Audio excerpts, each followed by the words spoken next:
Assalamualaikum warahmatullahi wabarakatuh. Innal hamdalillah nahmaduhu wa nasta'inuhu wa nastaghfiruh wa na'udzu billahi min shururi anfusina wa min sayyiati a'malina.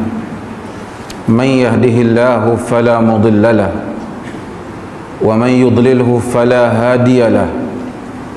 Asyhadu an la ilaha illallah wahdahu la syarika lah wa asyhadu anna Muhammadan abduhu wa rasuluh, amma ba'd.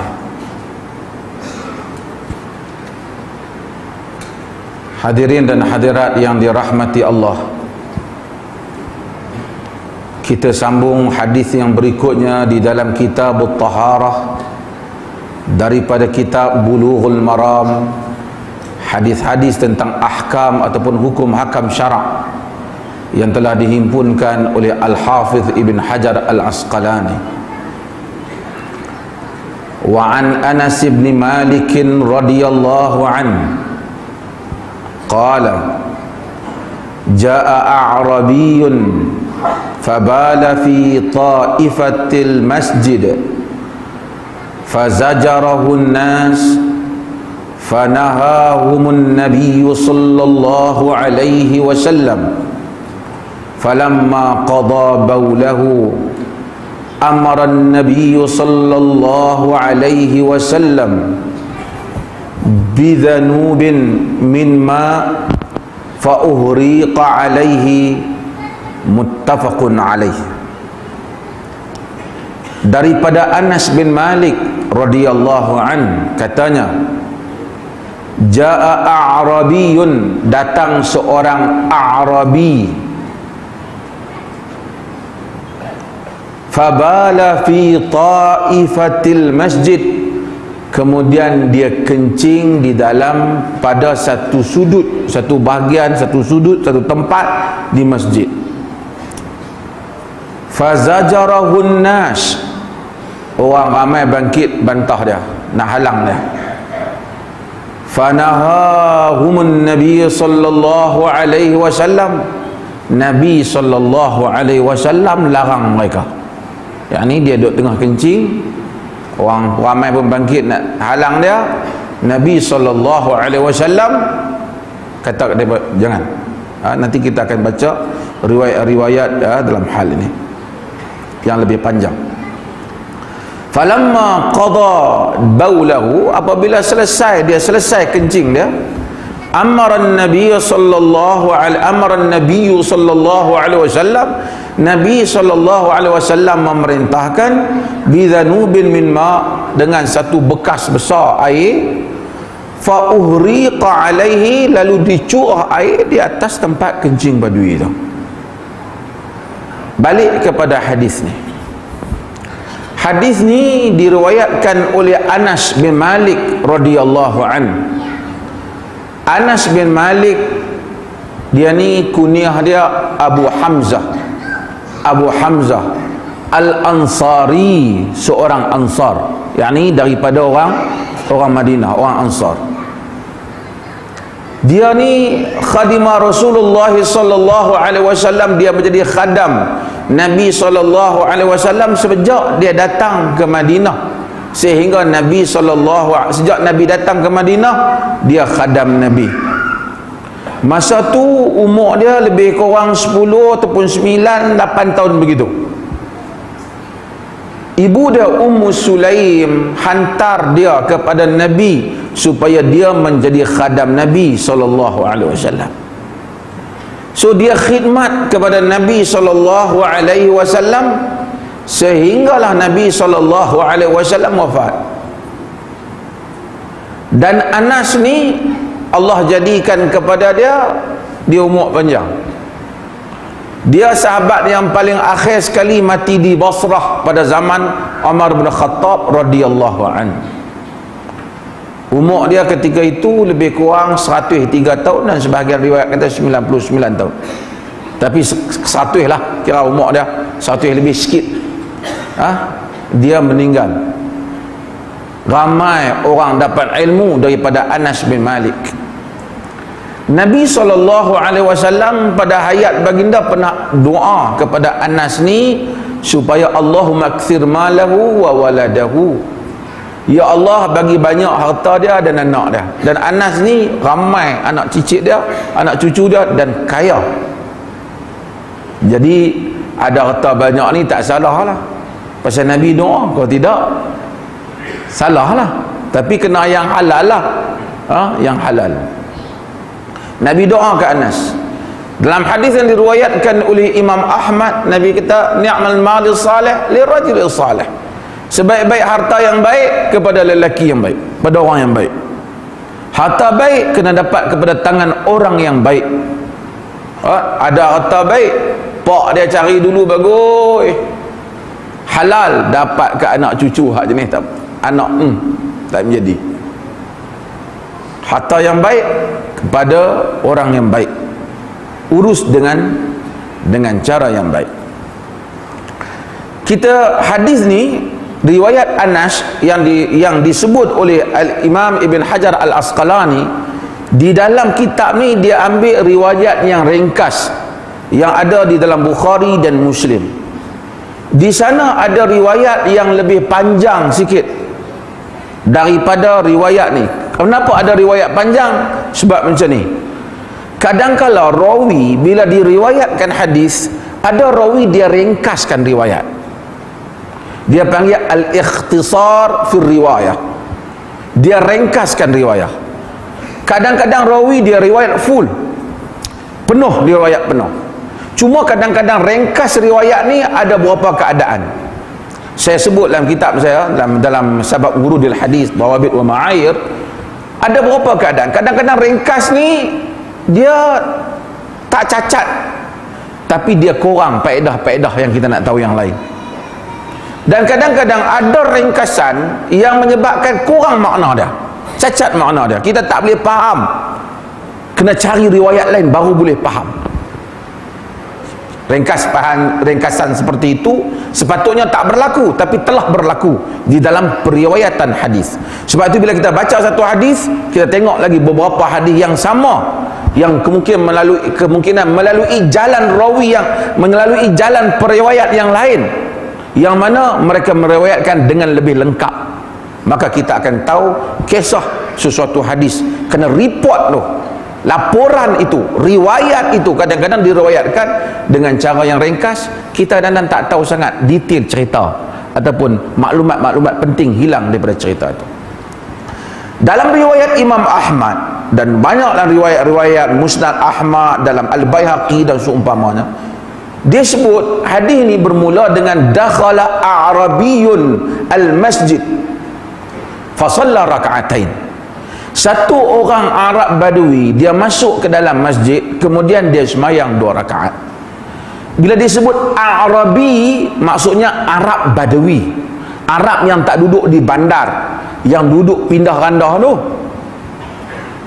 Kalau dia tak Arabi, Arab biasa hak duduk di bandar. Arabi dia duduk di padang pasir. Arab ni, apa maksud Arab ni? Arab, asal pakai Arab ni maksudnya anak cucu Nabi Ismail alaihi salam, tua Arab.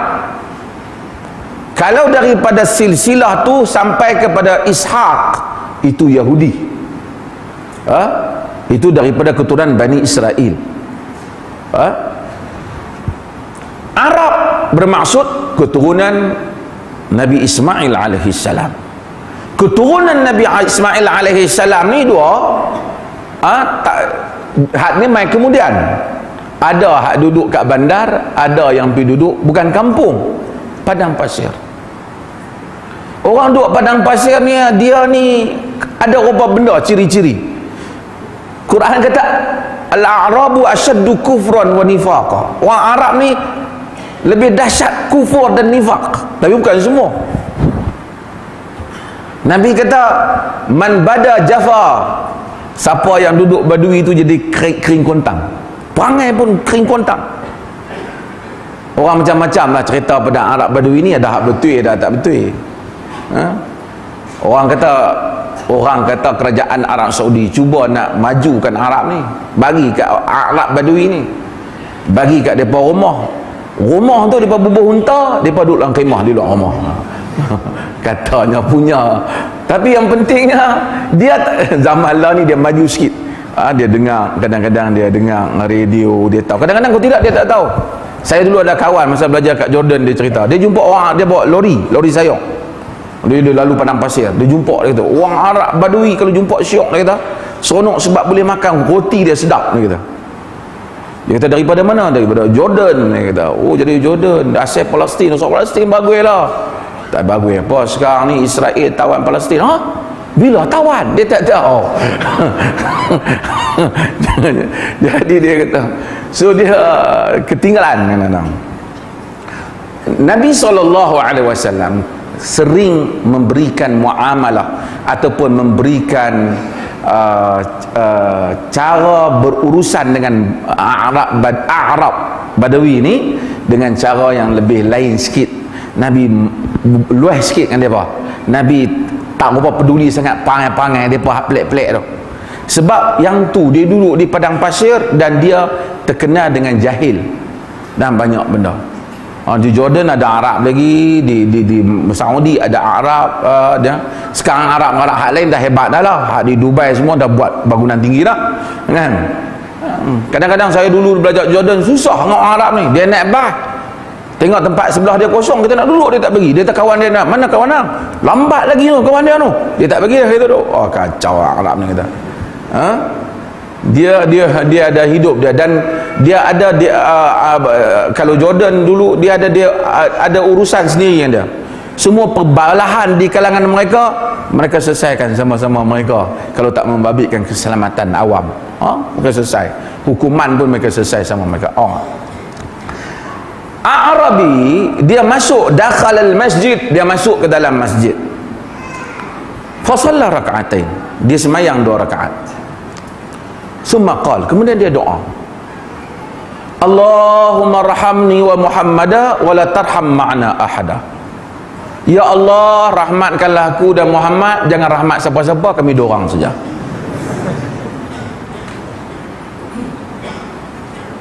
Nabi SAW kata ke dia, Nabi dengar doa dia.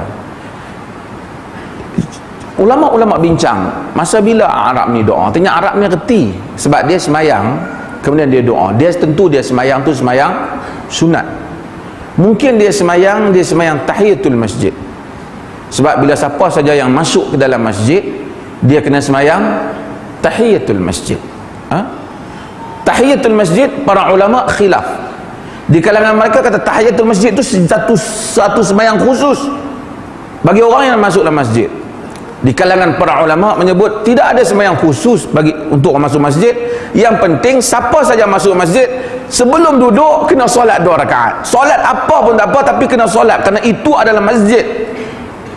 Artinya kalau dia masuk dia semayang 2 rakaat qabli isya, memadai, maka dia tidak dianggap melakukan benda yang sangat makruh ataupun diharamkan oleh sebahagian para ulama, duduk tanpa menunaikan salat sebelum duduk di dalam masjid. Kan Nabi SAW dah jelaskan dalam hadis. Nabi SAW kata supaya siapa saja yang masuk ke masjid, idza dakhala ahadukumul masjid falyarka' raka'atain fala tajlis hatta yusalli raka'atain. Dalam riwayat, siapa saja masuk, kalangan kamu masuk masjid, hendaklah dia solat 2 rakaat, jangan dia duduk melainkan dia solat 2 rakaat. Kalau dah duduk dah, kemudian kita duduk tak semayang, boleh bangkit lagi, bangun dan solat 2 rakaat. Kerana Nabi SAW ketika sedang berkhutbah, Nabi tengok orang masuk dan kemudian orang duduk. Nabi tanya, ya fulan, araka'ta raka'atain, wahai fulan, telah kau rokok solat 2 rakaat? Dia kata, la, kum, farka' raka'at, salli raka'atain, bangun dan sembahyang 2 rakaat. Nabi suruh solat 2 rakaat. Hatta kalau kita main dalam kuliah, setengah orang dia buat falsafah teori, kuliah lebih penting ke sembahyang. Khutbah Nabi pun kena solat dulu. Nabi fal yujawiz, kemudian hendaklah dia cepatkan bagi dia dengar khutbah. Dia dengar khutbah, tapi marilah masjid, hendaklah solat 2 rakaat. Orang Arab Badui ni, dia mari ke dalam masjid, dia solat 2 rakaat, tanda dia ada pengetahuannya. Mungkin orang abang kat dia apa, dia solat 2 rakaat, kemudian dia doa. Ulama khilaf masa bila dia doa. Masa bila dia doa? Apabila seseorang itu solat 2 rakaat, maka dia boleh doa. Doa yang asalnya di dalam selepas orang habis solat ialah sebelum seseorang memberi salam, iaitu selepas dia tasyahud, sebelum dia memberi salam. Di situ tempat doa yang mustajab.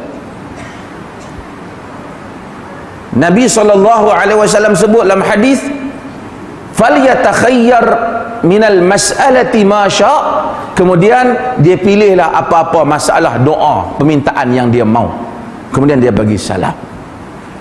Sebab itu Syekhul Islam Ibnu Taimiyah rahimahullah, dia mentarjihkan sembahyang istikharah itu doanya bila? Sebelum memberi salam. Di kalangan para ulama ada yang menyatakan maksud dalam cerita Badui ini mungkin selepas memberi salam. Pasal Nabi dengar kan? Nabi dengar. Okey. Tak apa, artinya kalau orang tu sembahyang 2 rakaat, kemudian dia duduk, kemudian dia angkat doa, dia berdoa, boleh ataupun tak? Boleh. Boleh berdoa. Kemudian dia doa, Allahumma arhamni wa Muhammada wa la tarham ma'ana ahada. Ya Allah, rahmatilah aku dan Muhammad, dan jangan rahmatkan bersama dengan kami sesiapa pun. Nabi SAW dengar doa dia. Nabi kata, laqad tahajjarta wasi'an. Kau ni telah sempitkan yang luas. Rahmat Tuhan luas. Pasal apa nak minta kita 2 orang saja? Ni Badui punya style masa tu kan. Tapi Nabi tak kata apa kat dia, sebab dia tak mungkin tak berapa reti. Nabi abang kata jangan sempitkan, rahmat Tuhan luas. Nabi rahmat, agama datang dengan rahmat. Dalam riwayat kata, lepas dia kata, summa lam yalbis an bala fil masjid.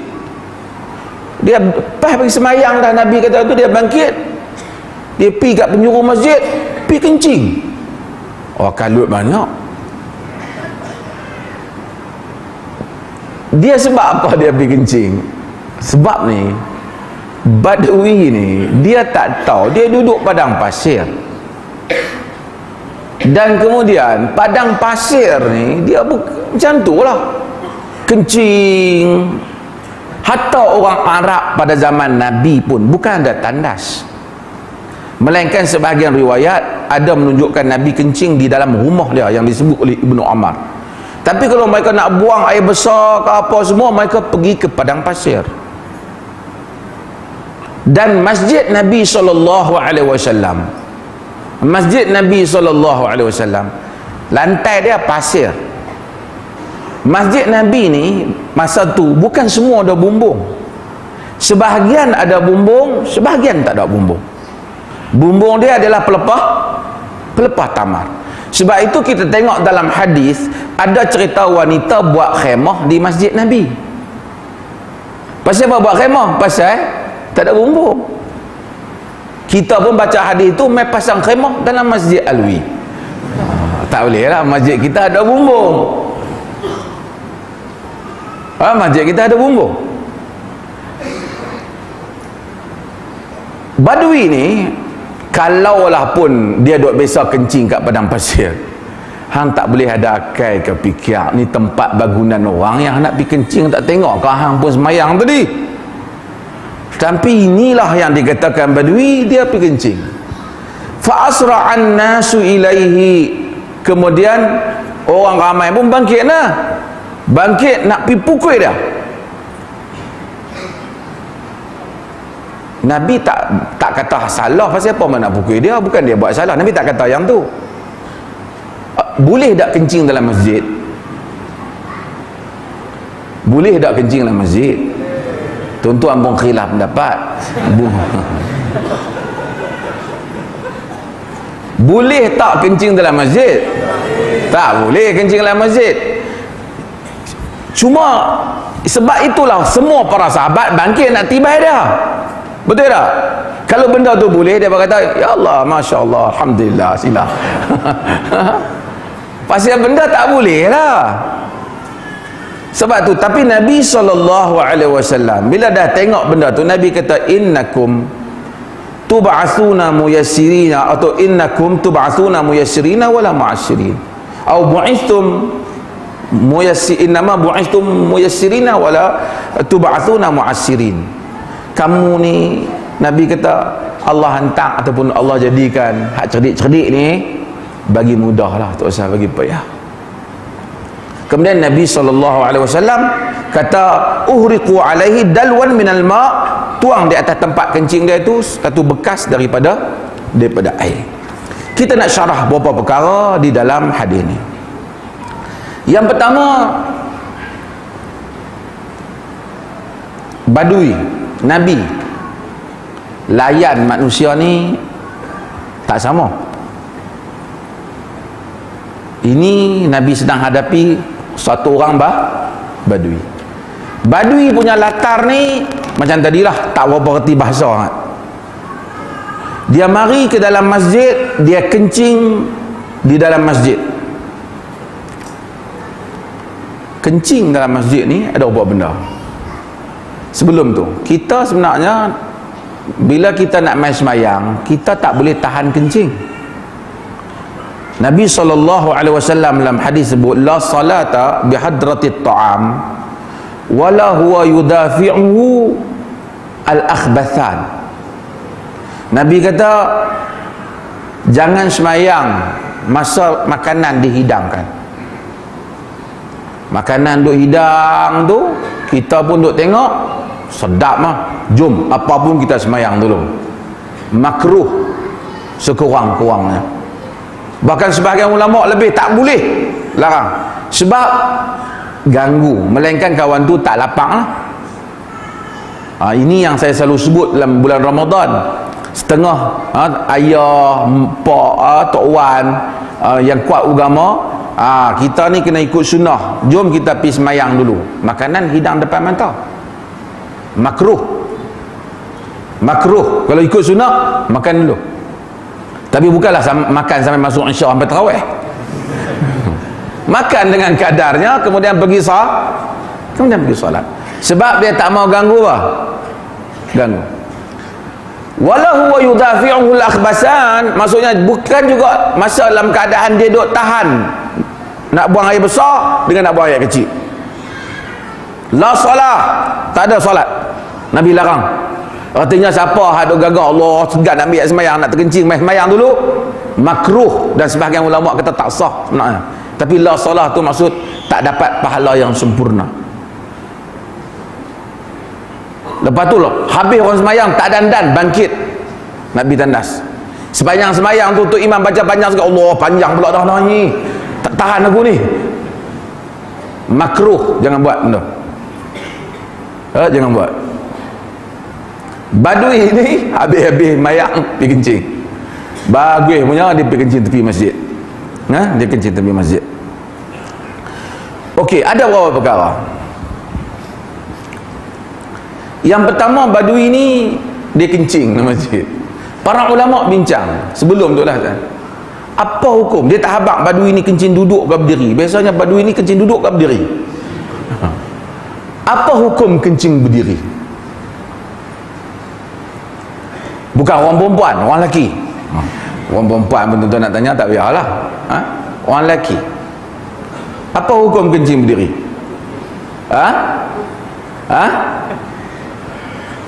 Para ulama ada beberapa mazhab. Bab kencing pun ada mazhab. Banyak khilaf mereka. Yang pertama, mazhab Syafi'i dululah. Pasal orang Malaysia mazhab Syafi'i. Bukan semua orang Malaysia, orang Perlis tak. Mazhab Syafi'i kata makruh kencing berdiri. Tak adalah kata haram. Sebahagian yang kata haram, kata apa, sebab tu dia kata jika guru kencing berdiri, anak murid kencing berlari. Mungkin seolah-olah macam haram, tapi sebenarnya tak haram di sisi mazhab Syafi'i, makruh. Bidalan tu ataupun tak apa kena, lagi saya kena sebut. Bukan macam tu. Guru kencing berdiri, anak murid kencing berlari, benda tu taklah sampai teratur kan. Tapi kalau pemimpin ambil rasuah 1 juta, anak orang bawah ambil 2 juta, tu macam betul.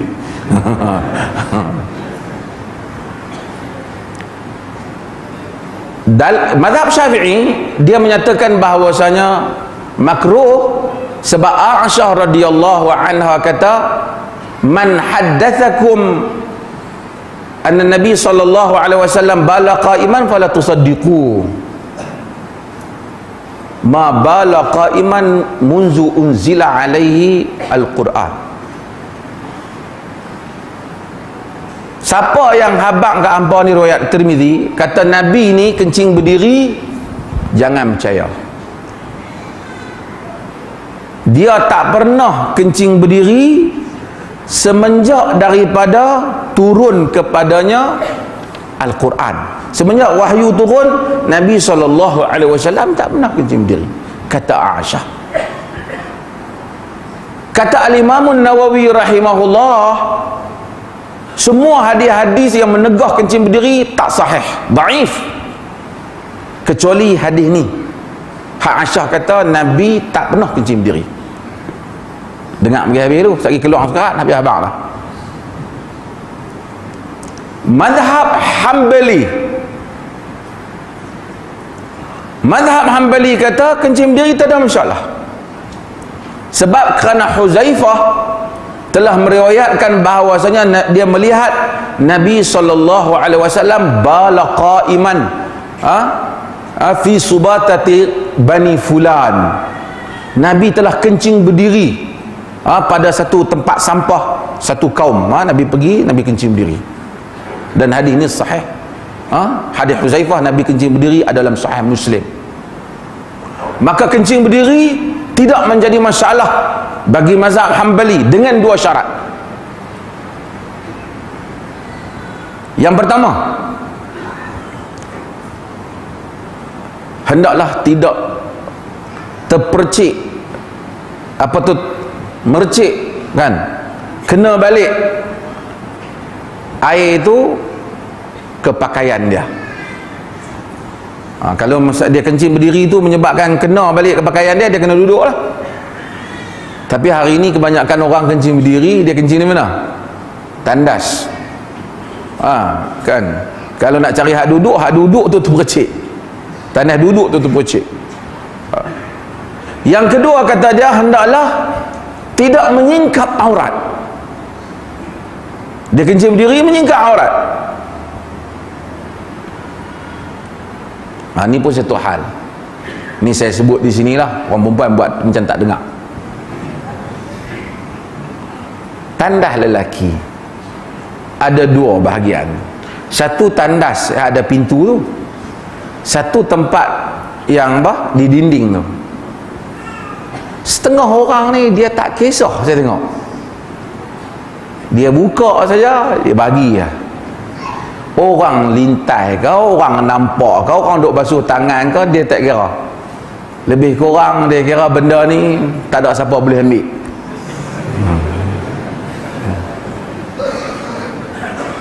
Dan ini sebenarnya salah. Dari segi syarak salah. Kita bukan boleh Allah, dia kata lelaki sama lelaki, tengok kan salah, hang pun sama macam aku je. Tak boleh. Tak boleh. Dan setengah orang macam tu. Saya pernah tengok lebih lucu daripada tu lagi. Dia pergi buang kat situ, dia bawa pergi basuh di sinki. Kira steady sungguh.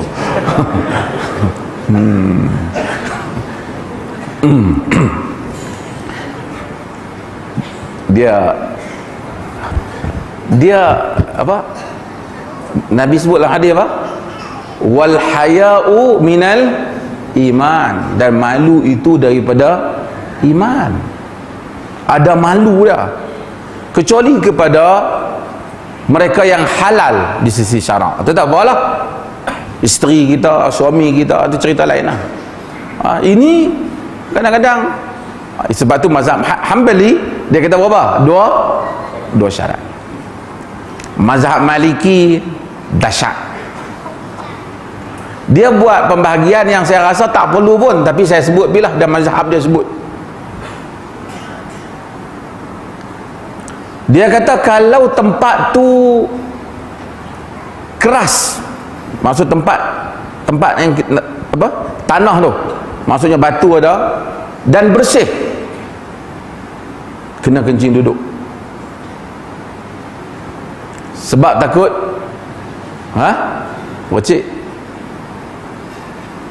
Kalau sekiranya lembut dan bersih, kencing berdiri tak apa.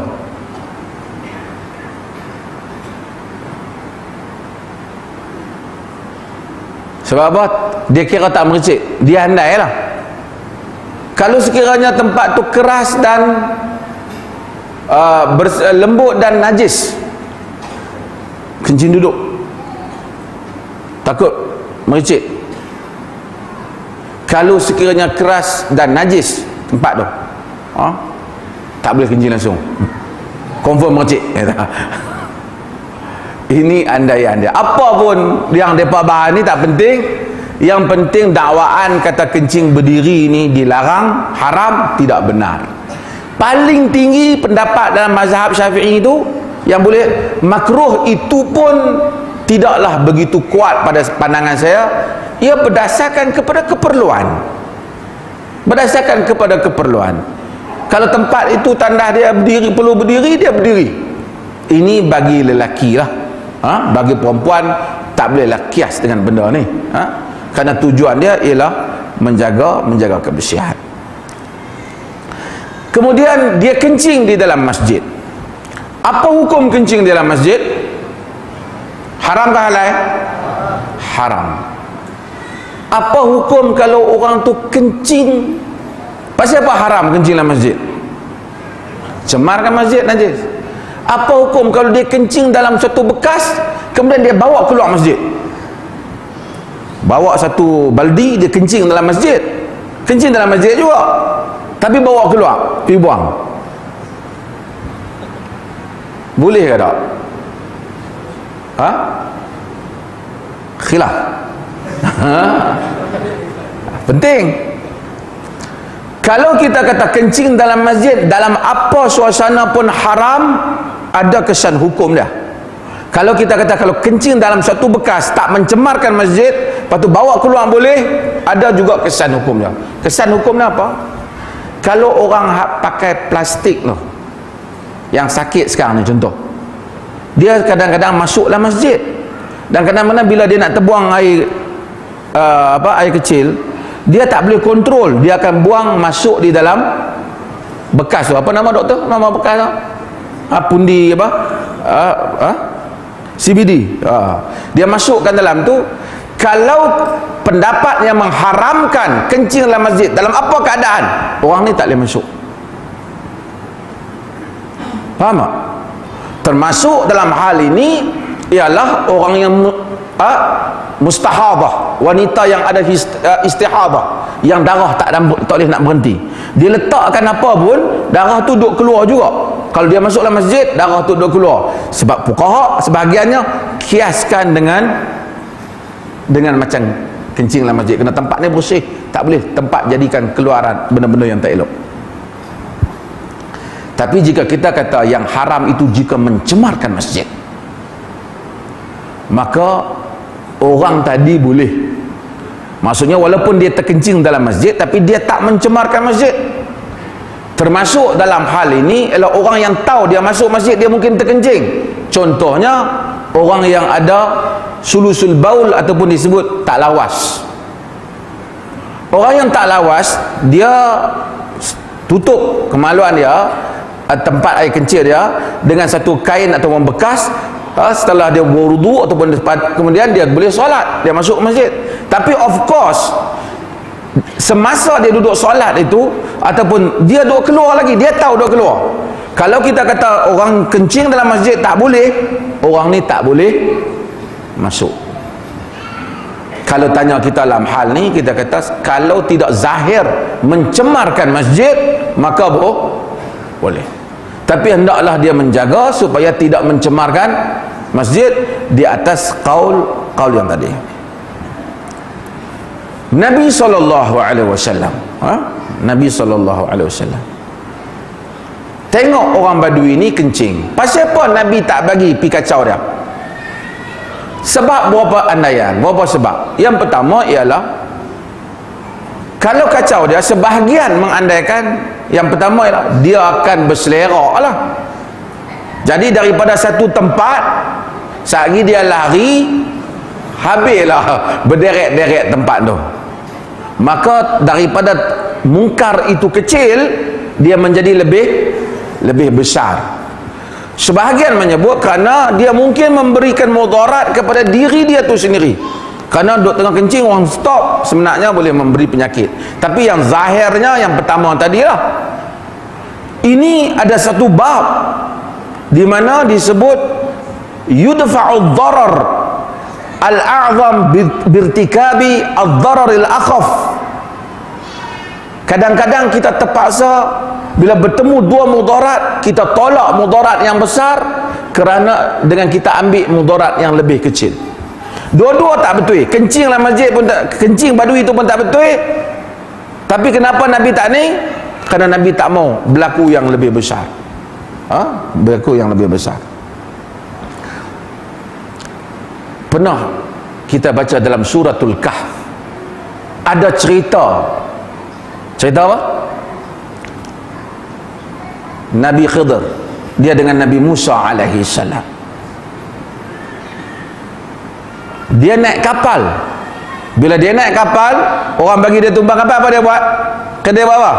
Dia pecahkan, dia rosakkan. Pasal dia rosakkan kapal. Nabi Musa alaihi salam tak faham hal ni, tapi dia bagi tahu. Last sekali dah nak berpisah, dia bagi tahu. Dia kata wa amma safinatu fakanat limasakin ya'maluna fil bahr fa aradtu an u'ibaha wa kana wara'ahum malikun ya'khudhu kulla safinatin wasbah. Dia kata adapun safinah tu, dia kata safinah tu adalah orang miskin yang kerja di laut. Aku bagi dia aib, bagi cacat, sebab ada di belakang mereka ada raja yang selalu merampas kapal-kapal yang elok. Rosakkan kapal salah, tapi bagi mengelakkan kapal tu kena rampas langsung, maka dia buat benda yang kurang bahaya, walaupun dua-dua tak betul, untuk mengelakkan yang lebih besar. Ibnu Taimiyah rahimahullah pernah berlaku dalam sejarah dia, seperti mana kita maklum cerita dia, dia lalu dengan anak murid dia, dia tengok Tatar ni masuk negara orang Islam, tonggang langgang bubuh arak. Lalu orang kata pada Syekhul Islam Ibn Taimiyah rahimahullah, kita kena cegah mereka buat mungkar, minum arak, dia kaya ramai. Ibn Taimiyah kata da'u, biar dia minum arak tu lebih ringan lagi nak dibandingkan kalau dia tak minum arak, dia segak bugak, dia ambil pedang untuk bunuh orang.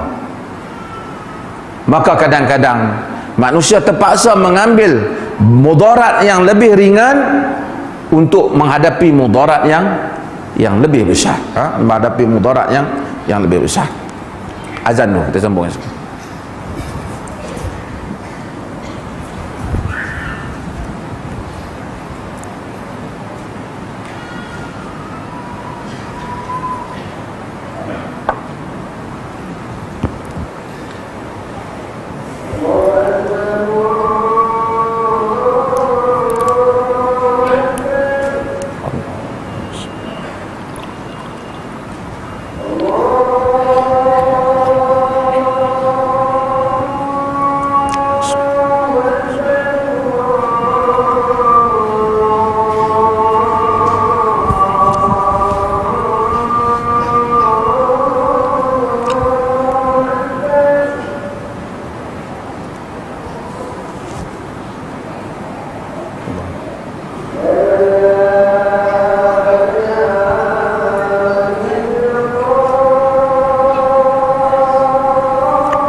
Bismillah. Maka ada bab di dalam syarak di mana kadang-kala kita mengambil mudarat yang lebih ringan kerana mengelakkan mudarat yang lebih besar. Dan ini banyak bab yang kita buat kadang-kadang. Tapi kalau kita hanya ada dua pilihan lah. Kalau ada pilihan ketiga, setengah orang kita tanya pasal siapa hang isap rokok untuk mengelakkan daripada isap dadah. Yang tu nama dia hang tu sendiri mudarat kan. Yang tu dia ada pilihan yang lain jangan hisap lah. Yang maksud kita apabila kita tak ada pilihan antara kena potong kaki dengan penyakit naik sampai ke badan. Potong kaki agama tak bagi. Duk saja-saja doktor, saya ingat boring kaki ni, potong bang. Tak boleh. Tapi bila doktor kata kaki ni bahaya kerana telah rosak, kita kena potong. Asal tak boleh. Kita boleh potong kerana kalau tak potong dia kata dia naik merebak penyakit ni. Merebak penyakit ni. Dan maka dengan itu boleh untuk hal yang seperti itu dilakukan. Sebab itu kadang-kadang banyak hal dalam agama ni kita lihat kadang-kadang dihapuskan sebagai mudarat yang kecil. Dibuat satu benda yang kita pun tak mahu, membunuh tak boleh. Tetapi jihad boleh berlaku sekiranya orang telah serang tanah air ataupun orang telah serang agama yang menyebabkan tak ada jalan selamat melainkan terpaksa ada nyawa mati. Walaupun asalnya kedatangan Islam untuk menyelamatkan nyawa. Untuk menyelamatkan nyawa. Okey. Nabi SAW apa yang Nabi suruh buat? Nabi SAW suruh datangkan bidhanubin min ma, ambil satu bekas air, fa uhriqa alaihi, kemudian curah padanya. Jadi artinya bagaimana cara untuk membersihkan tanah yang kotor? Dengan cara kita ambil, kata ada kencing di atas tanah. Cara nak menghilangkan najis tu yang boleh larut ialah dengan kita tuang air yang banyak supaya air itu turun, yang najis itu turun ke bawah. Turun ke bawah. Ada berapa hal dalam perkara ini yang kita nak kena tahu. Yang pertama ialah kenapa kena curah air itu? Kenapa Nabi suruh curah air? Sebab tidak boleh salat melainkan di tempat yang bersih. Maka salah satu syarat salat, hendaklah tempat salat tu bersih.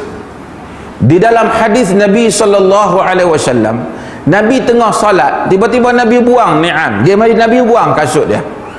Sahabat yang duduk di belakang tengok Nabi buang kasut, dia pun buang. Nabi bagi tahu, bahawa Jibril bagi tahu pada kasut di baginda ada najis. Maksudnya hampa tak payahlah. Tadi tu aku buang pasal kasut aku ada najis. Dulu-dulu orang tua tu tak kenal. Dia kata pi semayang di masjid, tengok apa yang Tok Imam buat. Jadi dia kena faham semayang tu dulu.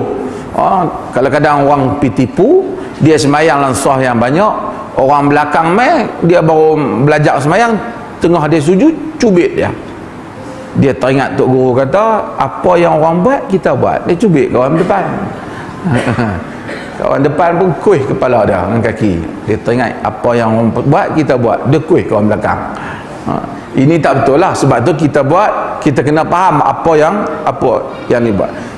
Nabi SAW suruh, sebab kalau dah apa semayang tak mana pun sah, tak perlulah. Tapi kerana semayang tempat yang najis tak boleh, maka Nabi suruh ciumahkan air.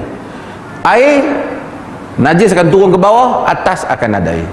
Syarat, mestilah najis tu bukan najis yang nampak. Kalau najis tu duk ada di situ lagi, curah air pun dia duk cair najis di situ, tidak membersihkan.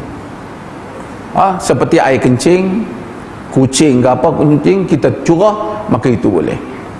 Sebagian para ulama kiaskan hal ni dengan orang yang ada tilam tebal, anak dia kencing.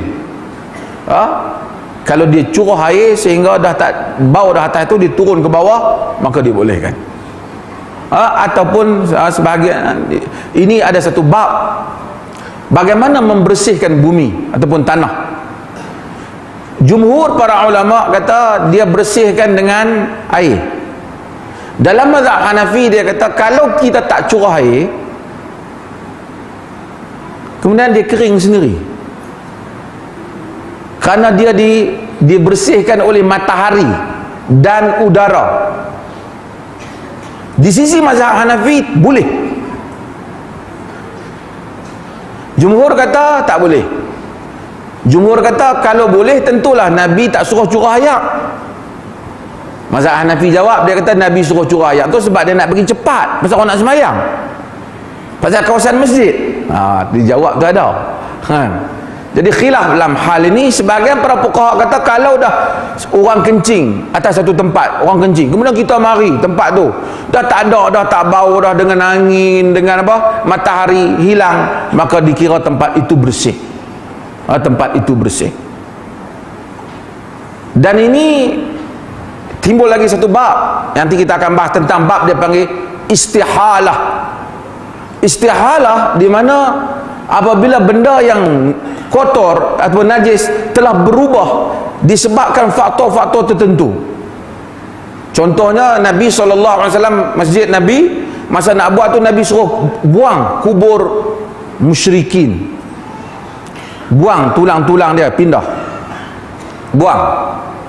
Tapi kita tahu kubur ni walaupun kita nampak tulang, tapi asalnya bukan saja tulang, ada dengan apa?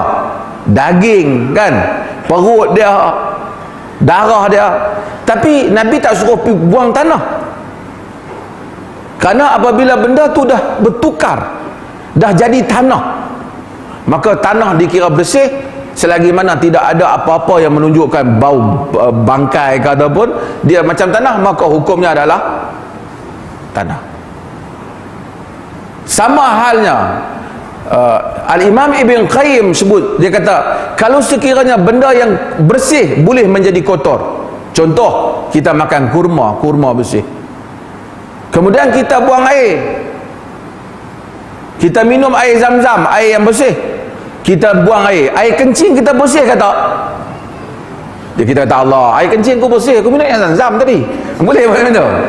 Dia tak kira, dia kira sifat semasa, sifat semasa. Kata Al-Imam Ibn Qayyim, ini Ibn Taymiyah, Ibn Qayyim, mazhab Malik dan Sumbang mempertahankan pandangan ini, berbeza dengan mazhab Syafi'i. Kalau bahan sudah berubah, maka hukumnya ialah hukuman yang baru. Hukuman yang baru. Arak, anggur halal, bertukar menjadi arak haram. Kita tak boleh kata Allah jangan duk kira arak lah, kira anggur lah, tak boleh. Kemudian bertukar menjadi cuka, hukumnya adalah cuka, bukan hukumnya arak. Kira sifat semasa, sifat semasa.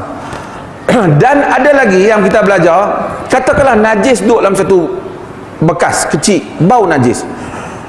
kita kata kalau ada bau, rasa dan warna, tak boleh. Duduk dalam satu baldi bekas besar, tengok ada ayak, ada najis, bau ayak najis, kita masukkan ayak yang begitu banyak sehingga tak bau dah najis tu, air jadi apa? Bersih ke tak bersih? Bersih tak bersih? Atas dua mazhab. Pertama, mazhab yang kita sebut, selagi tak ada bau, tak ada rasa dan warna, maka bersih, dia bersih. Dalam mazhab Syafi'i, dia kata dia bersih kalau dia tak ada bau dan rasa dan warna, dengan syarat lebih pada 2 kolah. 2 kolah ke atas. Pasal dia hendaklah syarat 2. Kalau kurang 2 kolah, dia tak mau. Itu mazhab Syafi'i dan juga mazhab Hanbali. Mazhab Syafi'i dan Hanbali. Apapun yang pentingnya, najis boleh bertukar menjadi tidak dengan berubahnya sifat. Ini akan ada bab. Kolah besar, tumpah ayak arak ataupun tumpah najis cawan, cium ayak tak bau, bau ni daripada timbul. Bahawasanya orang mandi dalam swimming pool, sebenarnya ada orang kencing dan seumpamanya bila dites, tapi sains kata tak bahaya sebab dia dengan kadar-kadar tertentu. Kita syarak dah bahas hal ni, bahawasanya lagi tak ada bau, rasa dan warna, dia boleh. Tapi kalau terjun untuk buat air kencing tu, kira tak boleh. Kira tak boleh. Ini adalah hal yang disebut dalam perkara ini. Dan kita akan tengok bab banyak. Termasuklah apabila bahan-bahan binatang yang tidak disembelih, yang digunakan di dalam ubatan dan seumpamanya, sehingga dia diproses sehingga tidak ada sifat dia lagi yang asal, dia panggil istihalah. Istihalah ini dia ubah sifat, dia tukar sifat yang baru, yang mana dari segi sifat saintifiknya bukan lagi yang asal. Baja kotor, baja tai ayam ke apa semua, bubuh kat pokok pisang naik jadi buah pisang. Adakah buah pisang najis tu pun tak. Setengah mazhab kata syarat, kalau buka buah pisang tu bau najis tak boleh. Sebenarnya tak ada lah kan. Dan demikian hal yang seperti ini, banyak hal ni yang kita akan jumpa dalam fiqh, yang mana kita curah air, apabila dia hilangkan dengan air yang banyak, maka dengan itu sifatnya adalah hilang. Berikutnya sikit lagi sebelum buka soal jawab. Dalam hadis ada tambah lagi, Nabi SAW panggil Badui ni. Badui ni siapa dia? Ulama-ulama tak tahu siapa dia Badui yang pergi buat perangai kencing ni. Pasal Anas punya hadis ni tak habar dia ni nama apa. Sebahagian mereka kata Al-Aqra' bin Habis, tapi tak kuat yang kata Aqra' bin Habis. Aqra' bin Habis yang kita cerita, yang dia tengok Nabi cium cucu dia, dia kata aku ada anak 10 pun tak cium. Itu Badui. Dia pada zaman Umar bin Khattab, dia mari minta bahagian mu'allaf, Umar tak bagi ke dia. Umar tak bagi ke dia. Dia kata Abu Bakar dah setuju ni, bawa mai ke Umar. Umar ambil ludah tempat nama dia, ditulis situ, disaksikan oleh Umar. Umar ludah tempat nama Umar tu, dia padam. Dia kata, dia marah, Abu Bakar setuju nak bagi dah tanah kat aku, hang tak setuju. Dia kata aku tak setuju. Jadi dia pi kat Abu Bakar. Dia kata tengok Umar, dia tak mau jadi saksi. Umar mai kat Abu Bakar.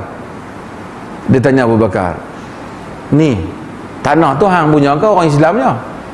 Dia kata orang Islamnya. Tu yang pergi bagi kat orang senang-senang, anda setuju dengan orang Islam ke? Dia kata aku dah mesyuarat dengan mereka ni. Dia kata mereka ni mewakili ke? Aku tak setuju. Dulu kalau mereka rasa mereka tak setuju dengan Islam, mereka boleh berperang. Sekarang kita kuat. Masa Al-Aqra' bin Habib pi kat Umar, kat Abu Bakar. Abu Bakar dia condemn sikit lah. Hang ke khalifah ataupun Umar ke khalifah? Bagi nak angin lah. Abu Bakar kata kalau dia mau, dia boleh jadi khalifah. Jadi dia pun, lepas tu Abu Bakar kata, betul lah aku katakan hang dulu, hang kuat pada aku, hang tak mau jadi khalifah, hang suruh aku. Tapi Al-Aqra' bin Habis ni, dia pada zaman Umar dia masih ada, Abu Bakar dia masih ada. Bukan dia. Sebahagian kata yang kata Arab ni ialah Dzu Khuwaisirah. Dalam Subulus Salam di sini dia sebut Dzu Khuwaisirah. Saya tak apalah nak setuju sangat, tapi dah dia sebut, saya habaq ambil lah. Dia tak mungkin Dzu Khuwaisirah. Ada Ada 2-3 hadis yang sebut Zulkhuwaisirah, ada andaian. Zulkhuwaisirah ni memang badui. Dia daripada Yaman. Pernah selepas daripada peperangan Hunain, dia datang kepada Nabi SAW. Dia kata kepada Nabi, Nabi duk bahagi ni, bagi harta harampasan perang. Dia mai kepada Nabi, dia kata, inna hadhil qismah ma urida biha wajhullah. Boleh dia kata, sesungguhnya cara bagi ni bukan nak cari redha Allah. Kata kat Nabi, i'dil, adil, bagi cara adil. Oh, Nabi kata, in lam a'dil faman ya'dil. Nabi kata, kalau aku tak adil, siapa lagi nak adil dalam dunia ni? Aku Nabi. Oh, Umar tengok yang tu ambil pedang, kata dia ni mau pekat kepala abang, ha? Kan marah. Nabi kata Nabi kata biar dia. Sayakhruju min hadha, dalam riwayat, sayakhruju min dhiddi hadha aqwamun yaqra'una al-Quran wala yujawizu hanajirahum yamrukuna min ad-din kama yamruku sahmu min ar-ramiyah. Dalam riwayat Bukhari, Nabi kata biar dia ni akan keluar daripada sulbi dia ni satu kaum yang membaca Quran tak lebih daripada kengkong mereka, yang tercabut daripada agama bagi pakaian anak panah tercabut daripada busana. Siapa dia? Khawarij. Satu kaum yang baca Quran. Khawarij muncul pada zaman Sayyidina Ali. Kempen Khawarij, inil hukma illa lillah, tidak ada hukum melainkan hukum Allah. Wa man lam yahkum bima anzalallah fa ulaika humul kafirun. Siapa yang tak menegakkan hukum Allah, mereka adalah orang kafir. Kami ingin menegakkan hukum Allah, undang-undang Allah. Siapa yang tak menyertai kumpulan kami, puak kami, parti kami, ialah penentang Islam dan kafir. Khawarij nama dia. Nabi kata yamrukuna minad din kama yamruku sahmu minar ramiyah, terkeluar daripada agama seperti mana terkeluar anak panah daripada busa daripada anak panah. Sayyidina Ali dengar kempen mereka, inil hukma illa lillah, tidak, inal hukmu illa lillah, tidak ada hukum melainkan hukum Allah. Ali kata kalimatul haq urida bihal batil, kalimah yang benar tetapi dengan maksud yang batil. Khawarij terkenal sebagai padupuk mengkafirkan orang yang tidak bersama dengan mereka di atas slogan, kita hendaklah berhukum dengan undang-undang Islam ataupun hukum Allah. Sesiapa yang tak bersama dengan Khawarij, kufur. Ibnu Abbas kata semayang mereka malam-malam hebat, dahi mereka hitam, pipi mereka ada kesan air mata, siang mengkafirkan orang Islam yang tak satu parti ataupun tak satu kumpulan dengan mereka. Khawarij ini daripada zaman berzaman dia muncul di atas nama agama. Nabi bagi amaran, yaqra'unal Quran wala yujawizu hanajirahum, baca Quran tak lebih daripada halqum mereka. Kata Ibnu Abbas, malam salat, siang mengkafirkan orang Islam dan memerangi orang Islam. Fokus dia orang Islam. Dia kafirkan Ali bin Abi Talib karena Ali bin Abi Talib tak berhukum dengan hukum Allah. Kafirkan Uthman bin Affan, kafirkan Muawiyah bin Abi Sufyan, kafirkan semua siapa yang tak bersama dengan dia. Siapa yang buat maksiat, derhaka pada Allah. Siapa yang derhaka pada Allah, menghina Islam. Siapa yang menghina Islam, kafir. Khawarij mengkafirkan orang yang buat dosa besar. Ini mazhab Khawarij. Dan Khawarij ini muncul sepanjang zaman. Nabi bagi tahu daripada Zulkhuwaisirah muncul aliran.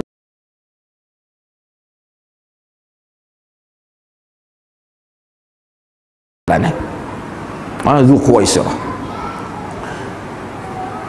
Sebahagian kata lelaki ini adalah Zulkhuwaisirah, tapi tak ada bukti. Tak ada bukti.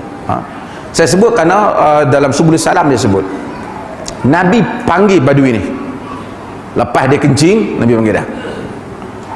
Nabi kata, inna hadhil masajid la tuslahu li syai'in min hadzal baul walal qadar, innama li dzikrillah azza wa jal wa qiraatul Quran. Nabi kata ni masjid ni orang bina bukan untuk kencing dan bukanlah untuk kotak-kotak ni. Yang ni masjid dibina untuk salat dan membaca Al-Quran. Nabi dia lunak. Tapi kita tengok dalam hadis ada Nabi marah orang ludah dalam masjid. Kenapa Nabi marah? Nabi dia beza. Kalau jenis puak cerdik buat, Nabi marah. Hak duk main kuliah dah cerdik, hak tu kita marah. Tapi hak memang badui betul tu, tak tahu baru nak main belajar. Kalau dia main-main Nabi bagi buah keras dah, tentu dia kata aku pergilah Masjid Muhammad dan jumpa Muhammad, Allah cengeng tak sangka. Tak boleh dah kita. So Nabi je kata nanti. Ini adalah tujuan Nabi dengan tindakan baginda sallallahu alaihi wasallam kepada badui ini. Cuma hadis ni yang penting ialah nak cerita pasal apa Ibn Hajar bawa hadis ni, nak cerita bagaimana nak membersihkan najis apabila dia ada di atas tanah. Tapi kalau orang kencing atas kapet masjid, padang ke tuang air, dia tak sama, melainkan masjid kita macam masjid tu. Jadi lain. Kalau satu orang dengar badui kencing pun tak kena marah, kita main kencing, dia kencing kita marah, kita luku seorang sekali kepala dia. Sebab apa? Hang bukan badui dan hang duk main masjid lama dah. Ini bukan zaman awal Islam sampai tak reti. Allah Ta'ala alam. Kita buka soalan. Saya tadi mana? Persatuan Ibu Tunggal datang pejabat. Pasal minggu lepas kita suruh orang pakat kahwin dengan orang boleh.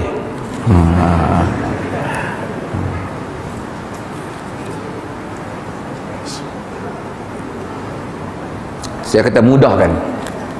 Dia kena ada urus dia. Yang siapa nak kahwin telefon Persatuan Ibu Tunggal. Saya ni lama dah bujang 1, bujang 3, bujang 4 lah. Dia ada boleh bantu, ada orang bantu ke arah yang baik lah. Ni ramai yang tak kahwin depan ni. Satu lagi masalah masyarakat ni, rumah tangga juga lah sebut soalan. Zaman ni ramai orang sibuk, siang orang sibuk kerja, malam orang ada sama dengan family. Kalau balik bawa family mai dengar kuliah ke, pergi masjid ngaji ke, bagus lah. Setengah orang malam siang dia sibuk, malam dia tak ada satu kerja, pergi cari kawan-kawan, duduk di kedai sampai berjam-jam, balik. Masa bila dia tengok anak dia, dia bersembang dengan anak dia tak ada masa. Bukan kata dia sibuk sangat pun, nak kata urusan hebat atok catur dunia. Kata pasal apa abang berapa hari tak balik ni? Aku duk fikir masalah Korea Utara ni macam mana. Sakan dia. Taklah sampai macam tu. Jadi bagikan masa untuk duduk tarbiyah family, teguk kaum keluarga, duduk dengan isteri dan anak isteri, panjang masa dengan kawan. Bukan kata salah, ada sekali-sekala tak apalah, ada benda nak bincang tak apalah. Tak ada masa, tak ada perkara yang perlu, seseorang kena balik duduk dengan keluarga dia. Saya kadang-kadang kagum juga dengan negara barat ni. Saya orang kata puji barat pula. Tapi kalau tuan-tuan pergi ke Australia atau tuan-tuan pergi ke UK, saya pernah duduk di Wales, saya duduk di Oxford, London tu saya kira lah. Tempat yang meriah London ni kawasan Edgware Road, kawasan orang Arab tu lah. Sampai pukul berapa tak tutup lagi kedai makan. Tapi biasanya normally mereka pukul 6 lepas tutup kedai. Tinggallah pub 1-2 untuk orang pergi minum ke apa. Yang lain kedai-kedai banyak yang tutup awal, supaya bagi masa manusia duduk dengan keluarga. Dan orang Perlis ni ambil masa balik dengan keluarga. Bukan kata, dan isteri pula kata jemu duk tengok, abang tak keluar mana malam ni. Tu teruk lah kan. Duduk bawa bi isteri, jom pergi semayang berjemaah, pergi masjid, pergi dengar kuliah, bawa main mengaji. Ada satu pasal. Ada satu pasal. Orang lain semua kita bawa, keluarga kita tak bawa pergi main mengaji dan seumpamanya.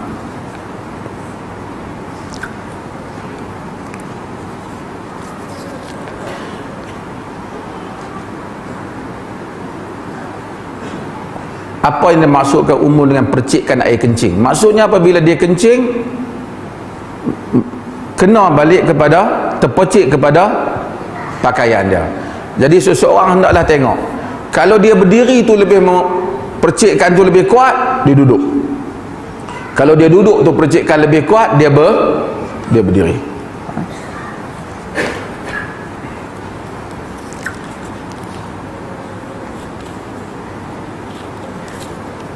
Macam mana rumah yang sudah dicat baru,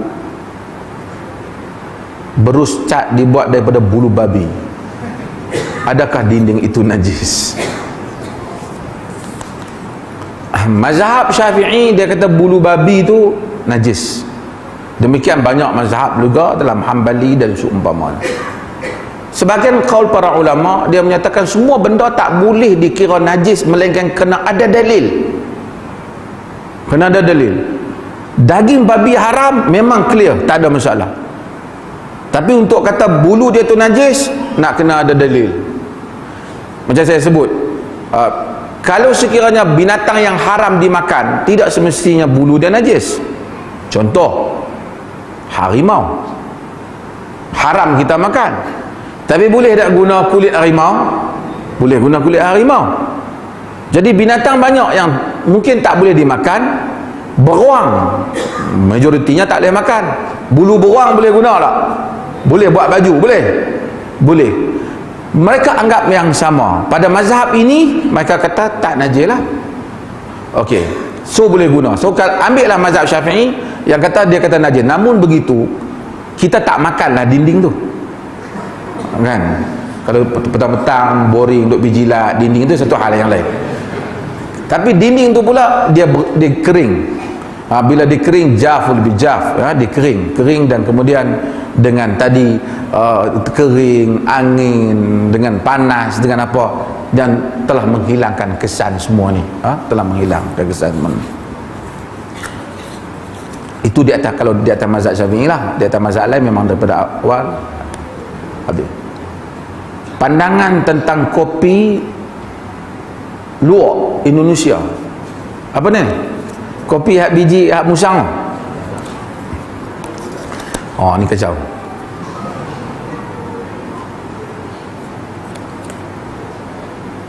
Para ulama bincang tentang bahan yang dikeluarkan melalui saluran najis. Adakah ia najis?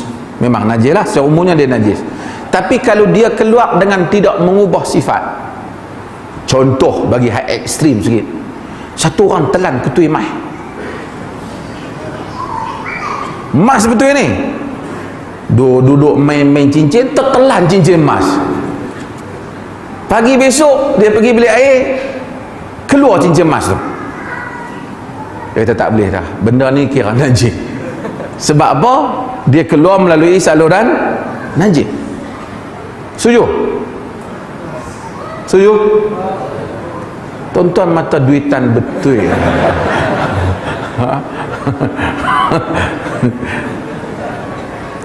Jadi fuqaha bincang, kalau sifat dia kekal, tidak mengubah, maka dia tidak dianggap sebagai najis.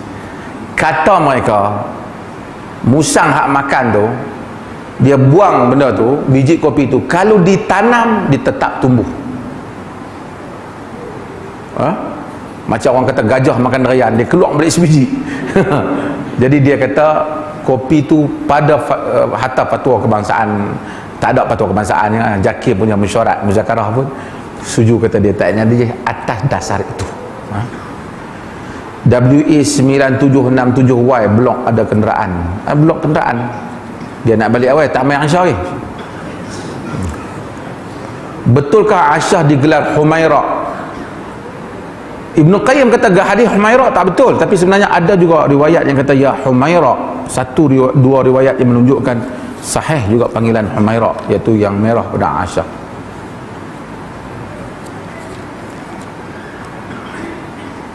Larangan membunuh katak tak ada riwayat Abu Dawud. Larangan membunuh dafadi' atau difda' dilarang bunuh.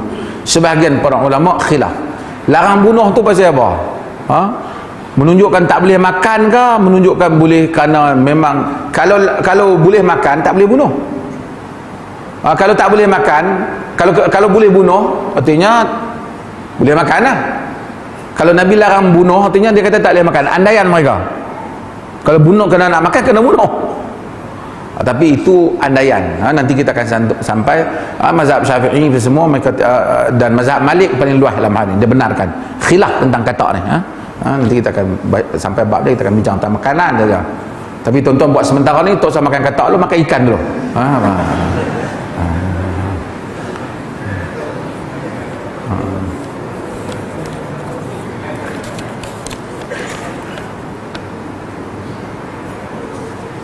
Adakah benar kadam di zaman Nabi boleh digauli? Kadam lain. Kadam ni orang kerja kat rumah. Yang boleh digauli tu hamba. Jangan tuan-tuan nak pergi gauli kadam Indonesia tuan-tuan di rumah pula. So isteri dia balik terkejut. Lah, dia tak mengaji ke? Kadam boleh digauli. Hamba ni bab lain. Dulu saya syarah dah. Minggu sekali lagi tanya. Aku tidak panjang nak syarah bab hamba ni. Pandai.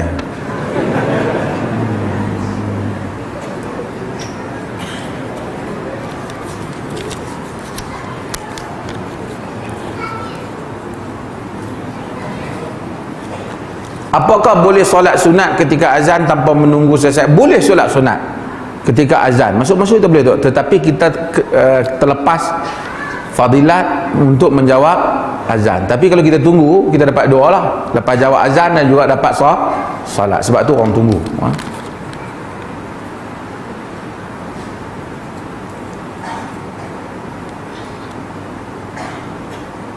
Seorang kaki judi, zina, arak. 3 sekali. Kalau dia sembelih binatang ternakan, adakah sah sembelihannya? Dan kalau dia menjadi imam, kita jadi makmum, sahkah solat kita? Kalau sekiranya dia kaki zina, dia berzina lah, bukan kaki dia berzina, dia berzina.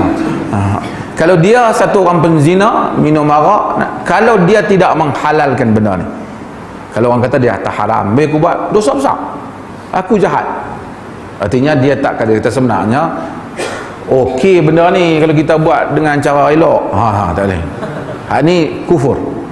Tapi kalau dia tak kata halal, dia tahu benda tu salah, dia mengakui, dia fasik.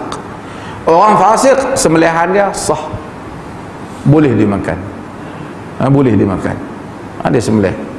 Cuma kita secara umumnya kita tengok pada zahir, dia orang Islam, tak tanya ni hang ni pernah duk berzina ke apa, tak payah duk tanya lah. Agama tak suruh benda macam tu. Dia sembelih, dia orang Islam, dia jadi imam, sah tak? Sah. Salat khalfal fajir, sembahyang di belakang orang jahat, sah ataupun tak? Sah. Bagi sembahyang dia bagi kita dengan Allah Ta'ala sembahyang sah, selagi mana kifiat sembahyang dia sama dengan yang diajar oleh Nabi SAW.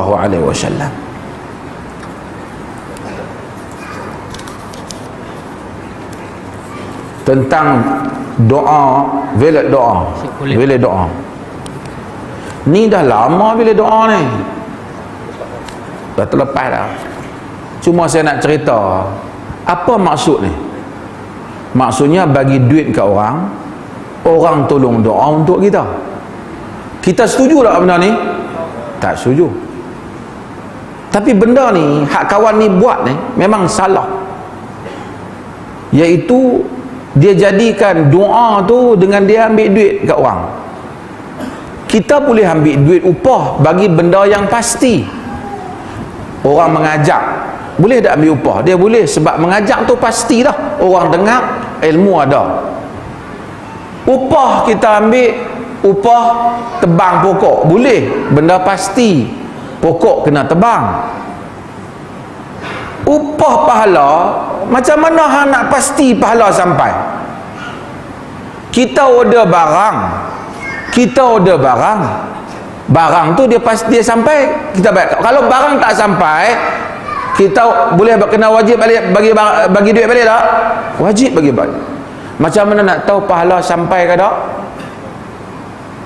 Hang berdoa untuk duit. Ya Allah, jadikanlah pahala bacaan kami pada sekian-sekian untuk duit. Orang baca untuk dapat duit, tak dapat pahala. Macam mana dia nak sedekah pahala? Apatah lagi apabila dia kata dia tolong bayar kat aku doa, confirm terima. Oh, dahsyat dia ni. Dahsyat dia ni. Tapi lah masyarakat kita sejak dulu, mati saja kita bayar kat orang. Tok Imam tolong buat sikit, kita bayar duit setengah orang. Kita upah mereka makan supaya mereka doa.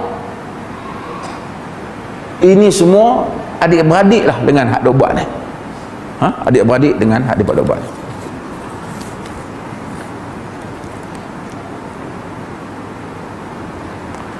Apakah berdosa si isteri sekiranya meninggalkan suami setelah mengetahui suami terlibat dengan ajaran sesat? Tidak berdosa. Bahkan jika dia tahu suaminya terlibat dengan ajaran sesat, dia boleh meninggalkan rumah suaminya dan membebaskan diri daripada ajaran sesat.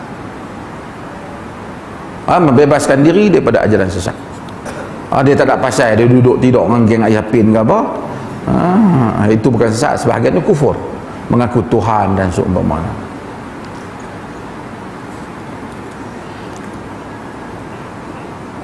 Duduk dalam sebuah negara yang diurukan oleh pemimpin yang peras ugut rakyatnya, tetapi apabila disuruh oleh pemimpin untuk berjihad, perlukah rakyat turun berjihad? Kalau seru tu nak berjihad, perang dengan pemimpin yang fasik, tak boleh. Mungkar dicegah dengan nasihat, dicegah dengan bantahan, tapi tidak dengan memerangi pemerintah yang muslim. Kerana biasanya peperangan itu akan menyebabkan mudarat yang lebih besar. Melainkan jika tidak berperang itu ternyata mudaratnya lebih besar. Secara umumnya tidak berperang, kerana berperang membawa mudarat yang besar, dan terbukti membawa mudarat yang besar. Sebab itu An-Nawawi rahimahullah menyebut dalam syarah Sahih Muslim, wa amma qitaluhum wa khuruju alaihim faharamun bi ijma'il muslimin wa in kanu fasaqatuz zalimin wasababu fi dhalika bima yatarattabu alaihi min iraqatid dima wal fasadu fil ard aw bima qala kama qalahu An-Nawawi. Kata Nawawi, adapun memerangi mereka dan keluar menentang pemerintah yang zalim, pemerintah itu sekalipun fasik dan zalim, adalah haram dengan sepakat kaum muslimin. Dia kata sepakat, mana tidak sepakat, tetapi dengan majoriti kaum muslimin, kerana sebab perang itu menyebabkan tumpah darah dan rosaknya bumi lebih besar lagi.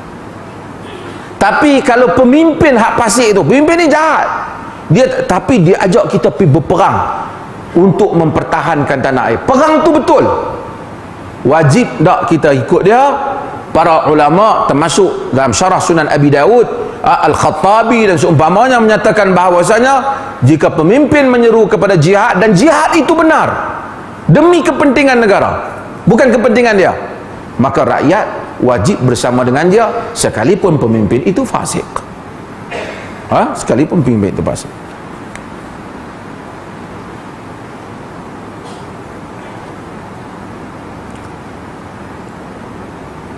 Duduk di sebuah negara yang bukan dipimpin oleh pimpinan Islam, tapi dalam keadaan harmoni, tiba satu masa negara diserang oleh askar Islam, perlukah kita ikut pemerintah untuk berperang dengan askar yang datang menyerang? Ini satu masalah besar, terutama mereka yang duduk di negara bukan Islam. Kita nak tahu kenapa askar Islam tu serang dulu. Kalau askar Islam itu serang hanya semata-mata kena kerakusan yang tanpa sebab yang boleh ditabrirkan, justifikasikan oleh syarak, kita boleh turut mempertahankan negara kita yang bukan Islam, kerana itu kita menghalang, bukan orang Islam, menghalang orang yang zalim menzalimi orang lain. Tapi kalau justifikasinya kuat, negara berkenaan telah melakukan kesalahan yang salah, dan peperangan itu demi untuk kebaikan, keadilan, kebaikan dan keselamatan umat Islam yang lain, maka kita tidak boleh memerangi tentera orang Islam. Apakah hukum kita semayang jenazah orang yang kita ragui akidahnya? Ini satu masalah. Kita jangan jadi khawarij. Satu orang itu Islam sehingga dia terbukti kalau dia itu Islam, sehingga kita ada bukti dia keluar Islam. Bukan semua orang kita ragu Islam dia sehingga hang bukti hang betul-betul Islam. Satu orang Islam, Muslim, dia mengucap la ilaha illallah. Apabila orang tu mengucap la ilaha illallah Muhammad Rasulullah, dia Muslim tak? Dia Muslim. Kita tak pasti. Apabila dia mengucap la ilaha illallah Muhammad Rasulullah, di sisi kita yakin tak dia Muslim? Yakin. Di sisi Tuhan wallahu taala alam. Tapi zahirnya dia Islam tak? Islam. Patut kita ragu, mungkin dia ni buat akidah tak betul. Mungkin kita dah ajak dulu. Syak tidak boleh menghilangkan yakin. Ini syak, sedangkan yakin dia adalah Islam. Maka kita semayang jenazah dah. Macam mana kalau kita semayang tiba-tiba dia tak Islam? Orang kita ramai orang kita yang di samping kerja sampingan dia ambil kerja rakib dan atib. Hak ni kita tak tahu. Bukan urusan kita. Kalau kita semayang kerana dapat pahala, kita dapat pahala. Dia tak Islam, tiba-tiba di sisi Allah. Berapa banyak orang yang kita mungkin sangka Islam, di sisi Tuhan dia tidak. Kita tak tahu. Maka kita hukum yang zahir, yang batin manusia. Kita jangan jadi sebahagian orang. Dia ini era ini ada sekumpulan orang yang dia minat Islam jenis punishment, hukuman. Sedangkan Islam adalah agama yang rahmat. Islam adalah agama yang memberikan keselamatan dan kebahagiaan kepada manusia. Dalam banyak value, nilai-nilai Islam yang lain yang patut kita tunjulkan. Kadang-kadang kita makan satu benda, minum,